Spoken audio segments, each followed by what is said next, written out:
마태복음 9장 18절에서 26절 저희가 읽은 본문이 포함되어 있는데요. 한 9절의 짧은 본문입니다. 그런데 이 18절에서 26절까지에는 이 짧은 9절 안에 두 가지 예수님께서 행하신 두 가지 이적이 기록되어 있습니다.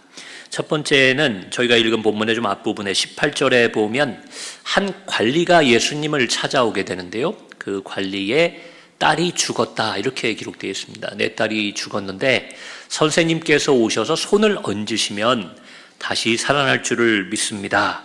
이렇게 이야기를 하게 돼요. 굉장한 믿음이죠. 딸이 이미 죽었는데 와서 안수하시면 우리 딸이 살아날 것을 믿습니다. 함께 좀 가주십시오.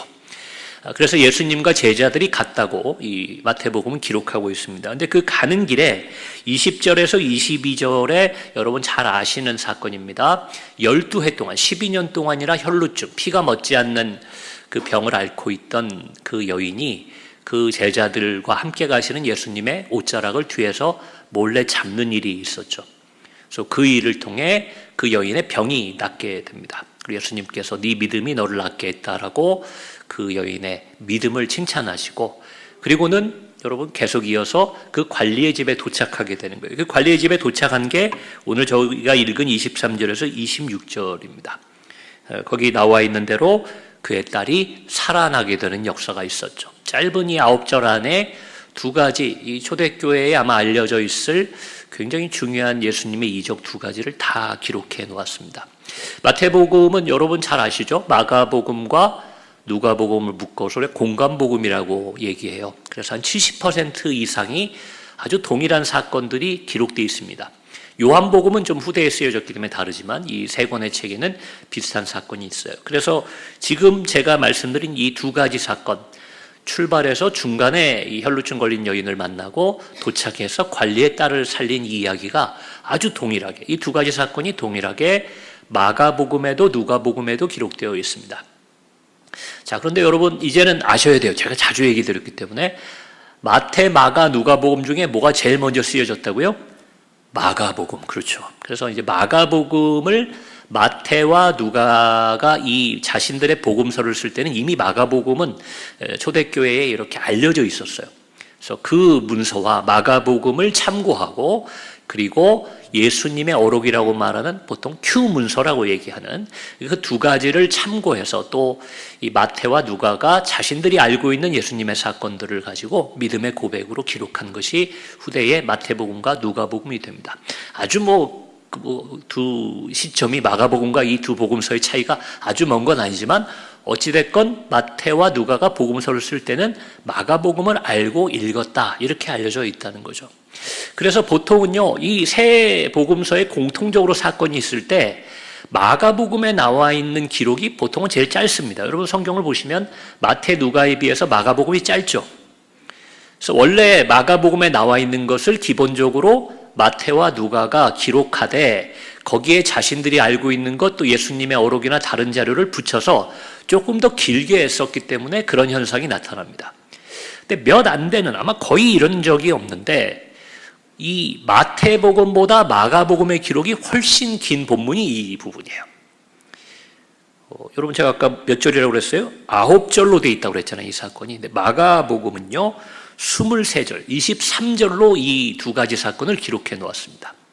그래서 비교를 위해서 제가 간략하게 마가복음이 기록한 이 사건을 설명드리면요.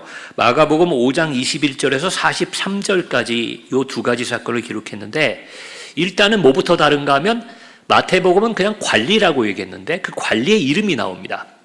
회당장이라는 직책을 가지고 있었던 야이로라는 사람이 예수님을 찾아왔다는 거예요. 그리고 또 다른 차이점이 있어요. 야이로가 와서 딸에 대한 기도 부탁을 한 건 맞는데 죽게 되었사오니 이렇게 얘기합니다. 죽은 거예요? 안 죽은 거예요? 아직 안 죽은, 죽을 병에 걸렸는데 마태복음은 내 딸이 죽었사오니 이렇게 얘기하는데 여기서는 죽게 되었다. 그러니 우리 집에 가서 손을 얹으시면 그건 똑같아요. 우리 딸이 살아나고 나음을 입을 줄 믿습니다.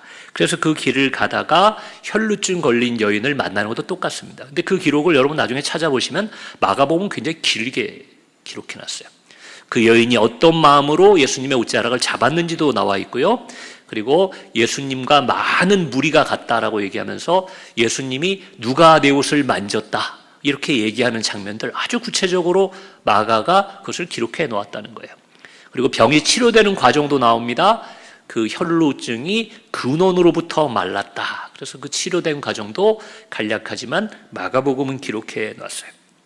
자, 그렇게 그 여인을 치유하고 예수님이 아직 그곳에 있을 때, 아직 그 관리의 집에 가지 않았을 때 관리의 집에서 한 사람이 오게 됩니다. 그리고는 이 주인에게, 이 관리 야이로에게 얘기해요. 당신 딸이 죽었습니다. 자, 예수님이 출발할 때는 아직 죽었다고 생각하지 않았는데 그때는 죽었다는 소식을 듣게 됩니다. 자, 그래서 예수님이 가시게 되고 그곳에서 동일하게 치유가 일어나는데 그 치유의 과정도 마가복음은 굉장히 자세히 기록했어요. 여러분 잘 아시는 달리다굼이라는 말을 하는 겁니다. 그 소녀의 손을 잡으면서 달리다굼, 그것을 번역함에 내가 내게 말하노니 소녀야 일어나라 이렇게 얘기하신 거예요. 여러분 이런 게 마태복음은 다 빠져 있어요. 그냥 손을 잡음에 그 딸이 살아났다 이렇게 기록해 있습니다. 그러면 여러분 이상하죠? 이렇게 길게 얘기했는데 그리고 그 마지막에는 예수님이 이 일을 아무에게도 얘기하지 말라고 경계하는 장면도 나와요. 그런 걸 다 좀 빼고 생략하고 야이로 이름도 그냥 빼고 마태가 간략하게 기록했다는 거예요. 그럼 여러분 누가는 어떻게 했을까? 누가도 이 마가복음을 참고해서 이 사건을 동일하게 기록합니다. 누가복음은요 17절로 돼 있어요. 마가보다는 좀 줄였어요. 그러나 마태보다는 훨씬 길죠. 거의 2배 정도 되게 기록했는데 거기에 보시면 8장 40절에서 56절까지 야이로란 이름이 동일하게 기록되어 있어요. 누가는 그 이름을 기록했습니다. 마태는 이름을 기록하지 않았고요. 그리고 동일한 게 마가복음과 똑같이 와서 내 딸이 죽어갑니다. 내 딸이 죽게 되었습니다. 아직 안 죽었다고 누가도 기록했다는 거예요. 자, 그리고 혈루증 여인을 만나는 장면도 마태복음보다는 훨씬 자세하게 기록해 두었습니다. 또 전갈이 와서 당신의 딸이 죽었나이다 말하는 것도 마가복음과 동일해요. 달리다굼이라는 표현은 안 나와요. 이건 마가복음에 나오고 그러나 그 말의 의미와 똑같이 그 손을 잡고 아이야 일어나라 라는 말을 예수님이 하셨다고 누가도 기록하고 있다는 겁니다. 여러분 좀 복잡하지만 이렇게 한번 비교해 보시니까 제가 왜 이게 좀 이상하다 얘기하는지 아시겠죠. 누가는 마가복음을 보고 비슷하게 그 안에 있는 내용들을 적었는데 마태는 이걸 굉장히 줄여놓은 거예요. 다르게 쓴 건 아닙니다. 조금 다른 게 있다면 딸이 죽은 시점을 조금 다르게 기록해놨어요. 그러나 그것을 간략하게 요약해서 적은 것이 마태복음이 됩니다. 왜 그랬을까? 이건 뭐 저의 상상입니다. 신학적인 근거는 없어요. 마태가 볼 때는 이걸 이렇게 길게 얘기할 필요는 없게 다른 본문에 비해서.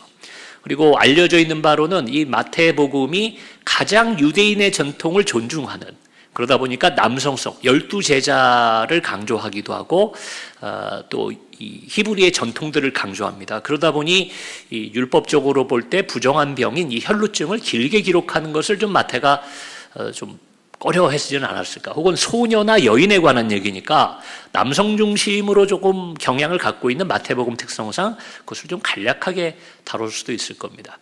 그러나 또 한편으로는 재밌는 건 여러분 이 마가와 누가복음에는 예수님이 그 소녀를 만나러 들어갈 때 베드로, 야고보, 요한을 데리고 갔다는 게 정확히 기록되어 있어요. 그런데 여기 마태복음은 뭐라고 되어 있습니까? 무리를 내보낸 후에 예수께서 들어가서 혼자 들어가셨는지 베드로, 야고보, 요한과 함께 갔는지가 명확하지 않아요. 보통은 마태는 예수님의 제자들을 굉장히 강조하면서 그 이름들을 많이 기록해놨거든요. 그래서 그런 점도 조금은 이상합니다. 그래서 아마도 처음에 말씀드린 대로 그가 이것을 길게 기록할 필요는 없겠다. 개인적으로 뭐 성령의 조명하에 그렇게 생각하고 기록했다. 이렇게 보는 게 합리적일 것입니다. 자, 근데 그렇게 볼 때 이렇게 마태복음은 마가나 누가에 비해서 이 사건을 간략하게 기록했음에도 마가와 누가에는 나오지 않는 표현이 하나 나와요. 그게 뭐냐면 제가 오늘 이 본문에 여러분 보실 때는 뭐 이게 왜 중요한가 생각할 수 있겠지만 피리 부는 자들이라는 표현이 나옵니다. 이게요 여러분 마가복음이나 누가복음에는 이 피리 부는 자가 나오지 않아요. 대신에 어떤 표현이 나오냐면 애곡하는 자, 애통하는 자, 통곡하는 자 이런 표현들이 나와요. 이 아이가 죽었기 때문에 지금 장례식이 벌어진 겁니다. 장례식 때는 우리나라는 요즘 장례식은 이제 그런 게 조금 드물어졌지만 예전에는 곡을 많이 했죠. 아이고 아이고 이렇게 하는 경우도 있고 장례 행렬 내내 그런 경우도 있어요. 근데 여러분 유대인의 규례를 따르면요, 아무리 집이 가난하고 장례식을 성대하게 하지 못한다 하더라도 최소한 피리 부는, 그 슬픔을 애도하는 피리 부는 사람 2명과 애곡하는 사람 1명을 반드시 둬야 되는 것이 당시의 규범이었다고 하는 거예요. 그러니까 유대인의 전통과 율법을 잘 알고 있는 마태는 정확히 그것을 기록해 놓은 겁니다. 거기에 피리 부는 사람들이 있었다. 장례식이기 때문에. 이런 점이 이제 마태복음의 특징이죠. 그래서 그 사람들은 어떤 사람들인가 하면 가족 중에 피리 부는 사람이 있으면 모르겠지만 대부분의 경우는 그 장례식 때 우리가 어떤 사람들을 업체를 쓰는 것처럼 전문적으로 장례식에 가서 그걸 해주는 사람들이 있었다고 그래요. 곡하고 피리 부는 사람. 그 사람들을 고용해서 그 장례식이 진행 중일 때 예수님이 그곳에 가셨던 것을 얘기합니다. 그리고 마가와 누가는 어떤 차이점이 있다고요? 애초에 그 딸이 죽었다라고 마태는 기록했다는 거예요. 마태는 그만큼 이것을 간략하게 다룸에도 불구하고 그 딸의 죽음과 장례식을 생생하게 묘사하고 싶었다, 이렇게 보는 것이 조금 합리적이지 않을까 저는 생각하는 거예요. 자, 그러면 이 피리 부는 사람이라고 특정돼 있고 떠드는 무리, 애곡하고 통곡하고 하는 그 장례식의 무리의 사람들을 왜 마태는 강조를 했을까요? 자, 그 사람들은 어떻게 됩니까? 결국 이 기적이 일어나기 전에 예수님이 그들을 내보내게 됩니다. 나가라 이렇게 얘기하는 거예요. 물러가라 이렇게 얘기합니다. 그리고는 예수님 공통적으로 마태, 마가, 누가에서 얘기합니다. 이 소녀는 죽은 것이 아니라 잔다 이렇게 얘기한 거예요. 거기에 대해서 피리 부는 사람, 장례식에 참석한 모든 사람은 비웃었다 이렇게 성경은 기록하고 있어요. 이거는 동일해요. 마태, 마가, 누가가 동일하게 그들이 비웃은 것을 얘기합니다. 자, 예수님은 그 사람들을 내보내요. 그 사람들, 저 같으면 그 사람들 앞에서, 여러분 앞에서 그것을 보여주는 게 좀 통쾌하고 전도하기 용이하지 않겠습니까? 예수님이 그들을 다 내보내요. 마가와 누가는 뭐라고 얘기했냐면 베드로, 야고보, 요한만 그 고치는 장면을 본 거예요. 마태는 아예 그 사람들 이름도 넣지 않습니다. 마치 예수님이 혼자 가셔서 아주 동일하게 기록해요. 나머지는 동일해요. 뭐냐면 손을 잡았다는 거예요. 그 죽어있는 소녀의 손을 잡고 아이야 일어나라, 소녀여 일어나라, 달리라고 하신 거죠. 자, 그가 깨어나게 됩니다. 마가도 누가도 예수님께서 이것을 아무에게 얘기하지 말라고 그랬지만 소문이 나게 돼요. 그 마태는 딱 그것만 얘기해줘. 그 소문이 그 온 땅에 퍼지더라. 여러분, 이것을 통해서 이 새 책에 나와 있는 이 2가지의 사건과 마태가 강조하는 이 딸의 죽음을 바라보는 나머지 쫓겨났던 사람들, 저는 그 사람들이 강렬하게 대비가 되고 있다고 생각하는 겁니다.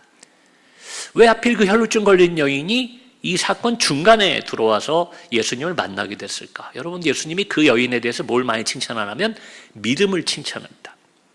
네 믿음이 너를 낫게 했다. 여러분, 이 소녀는 누구의 믿음이 낫게 한 겁니까? 아버지의 믿음. 마태는 그것을 아마도 강조하기 위해 여러분 이미 죽은 것으로 얘기해야 그 믿음이 더 커지잖아요.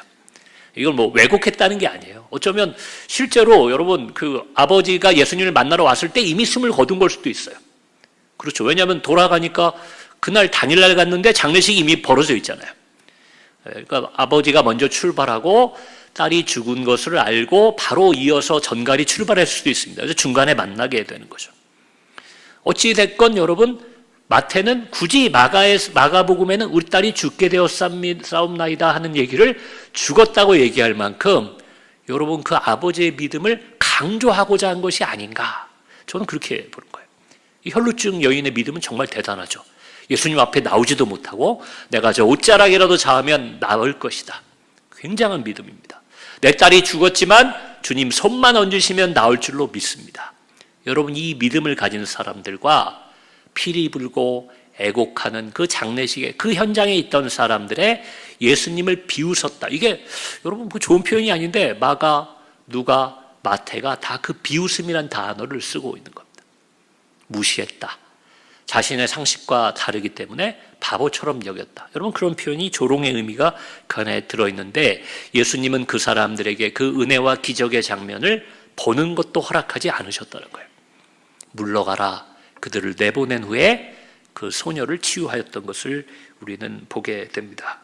여러분, 이런 것을 통해 볼 때 우리는 무엇을 알아야 되냐면 결국 우리가 많이 하는 얘기죠.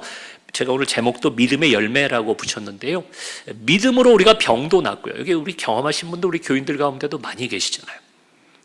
또 우리 기도원 사역하면서도 저도 많이 봅니다. 믿음과 기도함으로 병도 낫고 어려운 일이 해결되고 고난에서 건짐받고 간절한 마음의 바람과 소원들이 응답되는 일들을 우리는 보게 됩니다.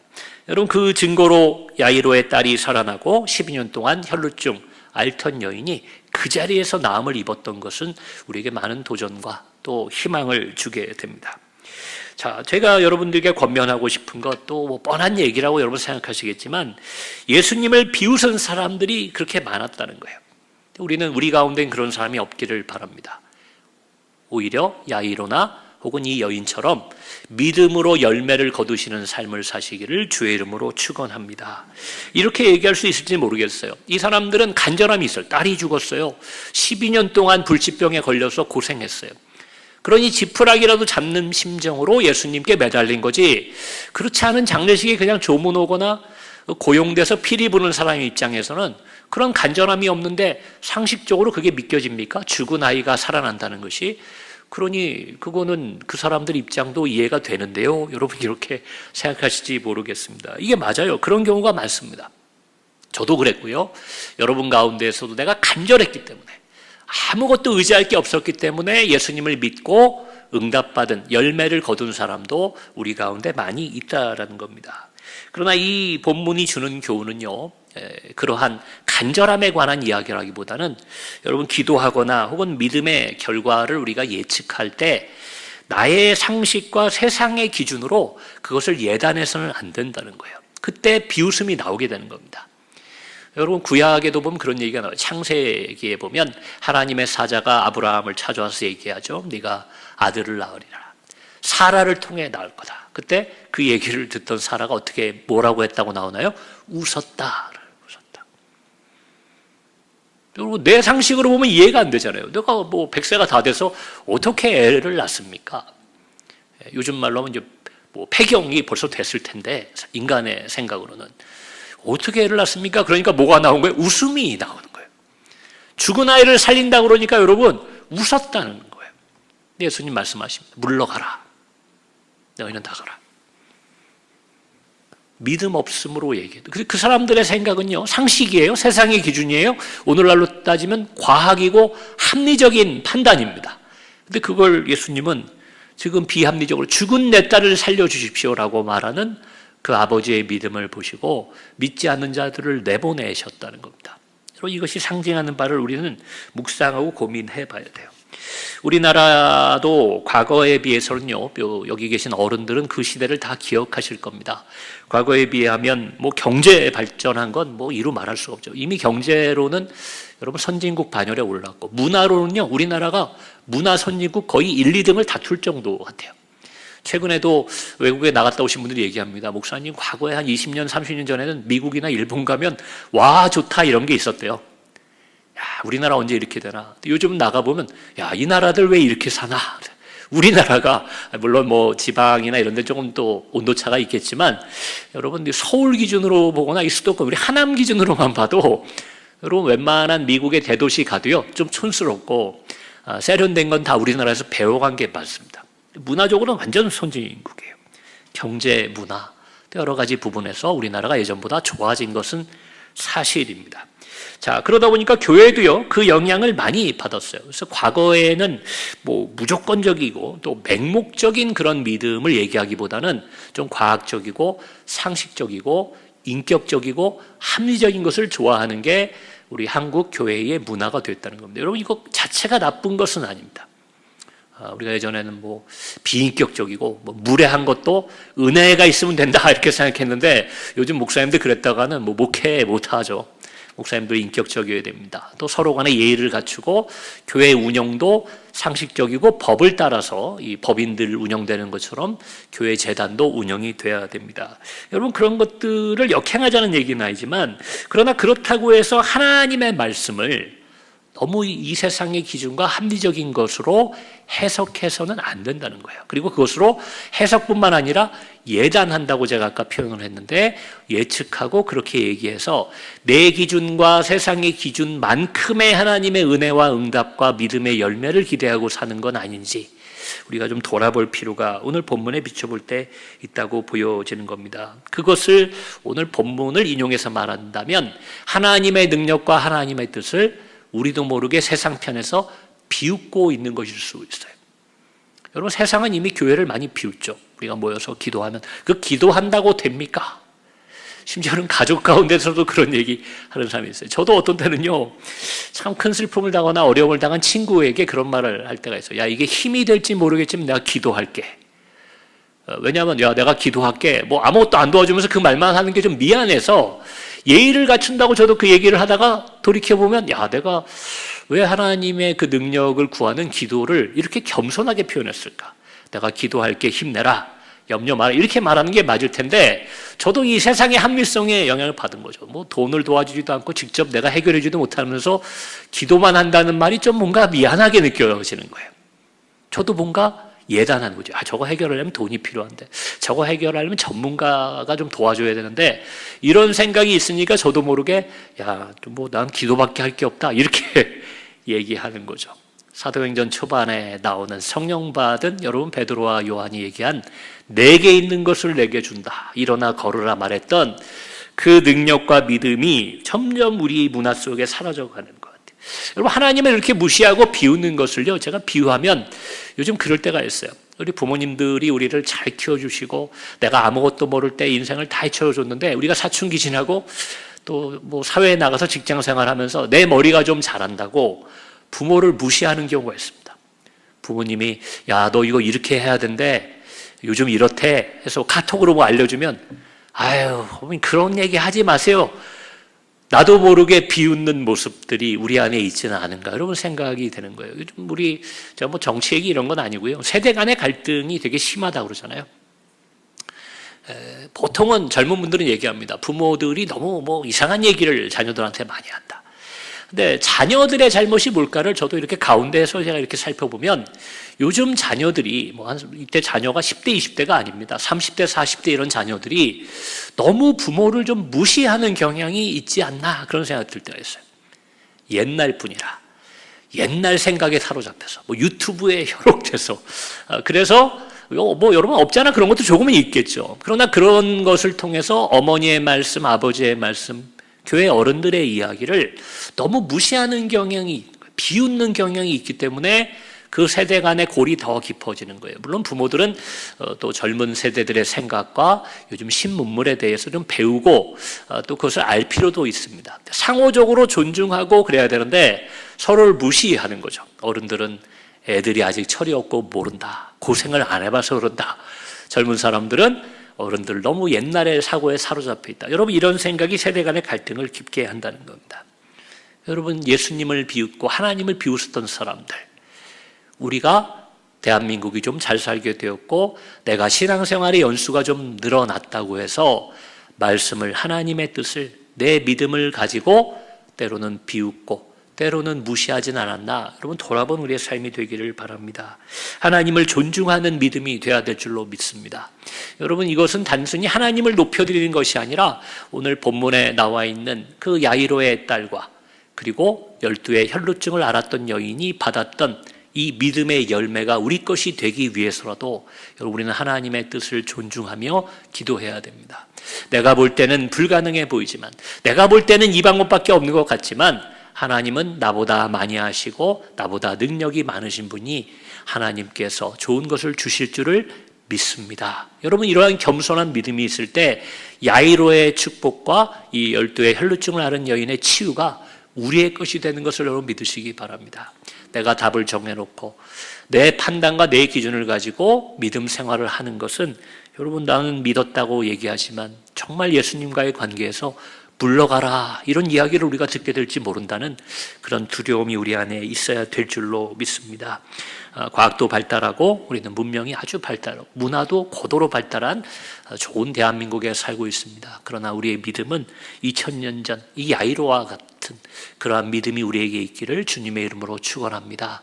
그러함으로 그때나 지금이나 동일한 믿음의 열매를 거두시는 여러분과 여러분의 복된 가정 되기를 주의 이름으로 다시 한번 축원합니다. 우리 주신 말씀 생각하면서 함께 기도하겠습니다. 기도하실 때 하나님 나에게 이 야이로와 같은 정말 하나님의 뜻을 전적으로 믿고 신뢰하고 존중하는 그런 믿음을 주옵소서. 더 나아가 그런 믿음으로 우리도 이들이 거뒀던 축복의 또 능력의 열매를 거두는 삶을 살게 하여 주옵소서. 여러분의 기도의 제목까지 담아서 우리 간절한 마음으로 함께 기도하겠습니다. 주의 이름 한번 부르고 기도하십니다.